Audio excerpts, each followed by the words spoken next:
Hi అమ్మ, ఎలా ఉన్నారు? రండి, వెన్నతో నెయ్యి కాశాను. నేను ఎలా కాశానో మీరు ఒకసారి చూసేద్దరు కానీ రండి.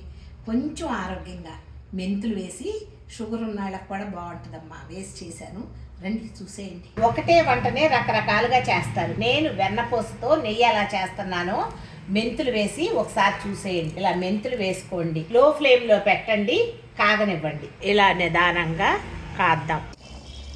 ఇలా కాగే వెన్నలో 2 పలుకులు కల్లుప్పు వేయండి. గోదావరి నెయ్యి వేరుపడింది కదా, ఇప్పుడేమో గోదావరి తెల్లగానే ఉంది కదా, లైట్ బ్రౌన్ కలర్లోకి వస్తే నెయ్యి కాగినట్టు. అందుకని ఇంకొంచెం సేపు వేస్ట్ చేద్దాం. చూడండి, ఇలా లైట్ బ్రౌన్ కలర్లోకి టర్న్ అయింది. కింద గోదావరి కూడా బాగానే వేగిపోయింది. చూడండి, ఇలా ఉంది నెయ్యి. ఇకన మనం స్టవ్ ఆఫ్ చేసుకోవచ్చు. ఆరిన తర్వాత నెయ్యి ఇలా ఉంది. ఇలా కాగిన నెయ్యిని కొంచెం చల్లారిన తర్వాత సీసాలో ఉంచేసుకోండి. ఫ్రిడ్జ్లో పెట్టుకుంటే 6 నెలలు నిల్వ ఉంటుందమ్మా. బయట అయితే ఆరోగ్యంగా తినాలనుకున్న వాళ్ళకి 15 days.